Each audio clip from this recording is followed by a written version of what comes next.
Hey guys, Alawe here, and today we're going to be taking a look at Space Run Galaxy. For the PC, it's available on Steam, and this game, if you've never heard of Space Run, then you may not have heard of this one. But the original Space Run came out in 2014. Both games are published by Focus Home Interactive, and they're both strategy games at their core. It's interesting though, because there's a lot of different categories you could try to put this game under. Is it a strategy game? Is it a tower defense game, which I suppose would be a type of strategy game? Is it a space sim of some kind? Is it a racing game? Is it a multiplayer game? As we'll see here, there's a lot of stuff that composes Space Run Galaxy. And it's a really interesting combination because I'm always a sucker for a good sci-fi story and sci-fi adventure. And I will say that you should not expect extremely hard science fiction here. There's really not going to be much of that. I would attribute it maybe closer to like a Star Trek or Star Wars kind of galaxy. Obviously, it's got a space theme to it. The game does take place in space. There's a lot of futuristic stuff, but don't expect them to sit here and explain how light speed travel was accomplished. But we do see the game takes place in the 26th century in the intro, and as I said, it refers to events very slightly in the original Space Run. But again, I never actually played the original Space Run, so I can't really comment on the connection, other than that Buckman was the main character in Space Run, and here it seems like he has established his own courier company, I guess, for lack of a better term. So, anyways, this game is really interesting to me. When I was really excited when we had the opportunity to play it, because I hadn't played a game like this in a while, and graphically it looked pretty good. As you'll see in the cutscenes, a lot of really strong work went into putting together some good artwork and graphical assets for the cutscenes, but the game itself, I would say, is a bit more pared down. Kind of minimalist, you'll see when we get into it. It's nothing to write home about. But that said, though, it doesn't really do anything wrong. So good graphics in the cutscenes and other stuff. Gameplay, the graphics are okay. Certainly not going to stress your system out, I don't think. The actual voice acting, which is all throughout the game is fully voice acted. I think they did a fine job with that. I really did like the voices for Buckman and all the androids and all just the NPC characters you interact with as you start accepting missions and going to different places. Now, there is no outside of the ship gameplay. The entire game is going to be seen from our perspective, essentially, as the captain. Now, we do, of course, dock and do repairs and things like that, but that's all done through menus. So there's not going to be any, like, get out and walk around. So it's kind of, in that sense, like Eve would have been in terms of space. You're flying around, but you have minimal interactions, like with docking and things like that. But you should not attribute this game to anything close to being like Eve. It definitely is not. Like I said, this game is more like a tower defense type title. So our goal in this game, as is implied, we're doing space runs. So we essentially hire on with Buckman, who now runs a Space Run Corporation, and so we're basically like the couriers, the postal people for this futuristic society. So we're going to take cargo, load up our ship, and then we have to run it from one place to another. So it's going to become more apparent as you get a little bit into the game. The tutorial kind of gives you a very basic rundown of what all you can expect, but really, though, to me, I thought the best way was just to go ahead, see a little bit of the tutorial, and then skip it. And then I went ahead and jumped right into the gameplay. When I first played this, before I did any sort of coverage of it, I felt that was a good way to get into it, because really, it's pretty easy in the first couple missions.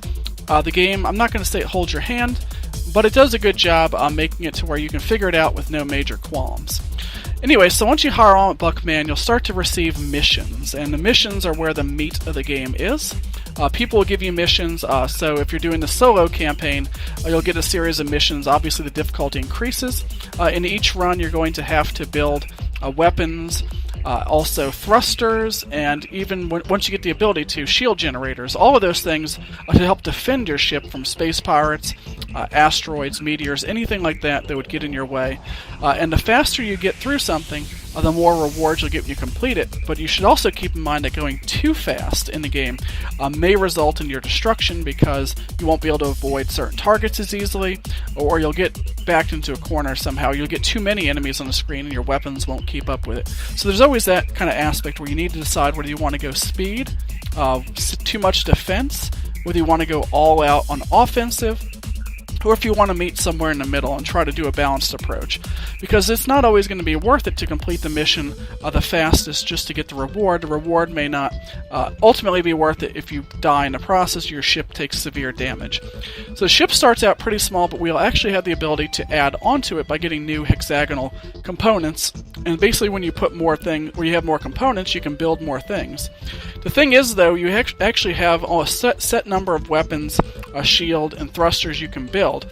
So just having the actual spaces available isn't going to matter as much as having the spaces and also the ability to place things on those spaces. And you have to keep in mind too, when you have cargo, it may be big cargo, and you're going to want to put it in a certain place in the ship. And even then there's strategy involved with that too, because you want to put it somewhere where it's not going to be accessible to, say, a space pirate vessel that's going to be shooting at it or trying to steal the cargo. So you want to keep all those things in mind. So it's very good in that respect. I really like how there's many layers to this strategy. As I said though, it's pretty basic once you get into the missions. Basically you just want to keep the ship alive, keep expanding it, get it through everything. So there is a story that will progress. It's a solo campaign essentially, but the game is multiplayer, probably I would say in the sense of like Diablo 3 being multiplayer. Although you're not necessarily running with other people, but there is a persistent universe here.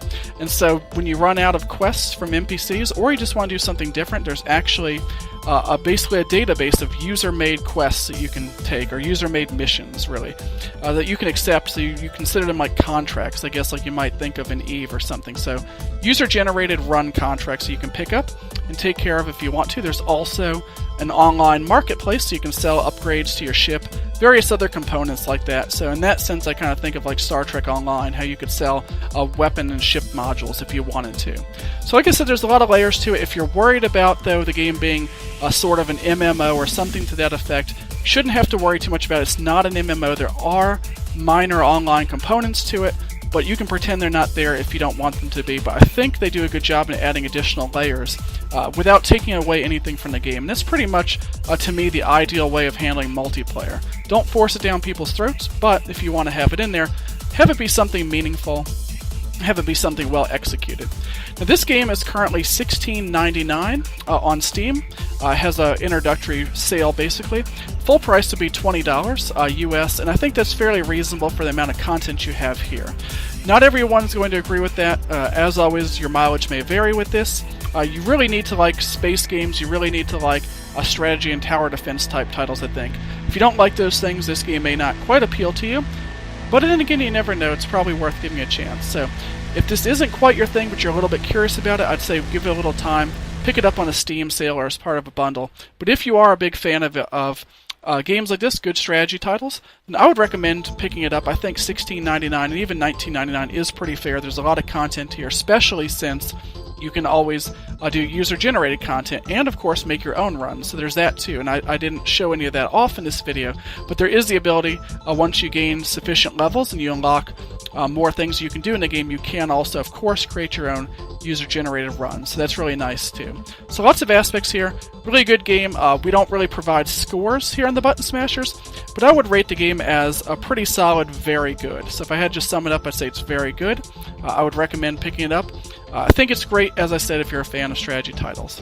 Anyway, guys, thanks for tuning in. Definitely check out thebuttonsmashers.com to see some of the other stuff we've been up to. And if you want to, you can check out my personal channel here on YouTube at youtube.com/Alawe. And of course, I'll put a link to that in the description of the video. So thanks for tuning in, guys, and we'll see you soon for some more awesome gaming fun.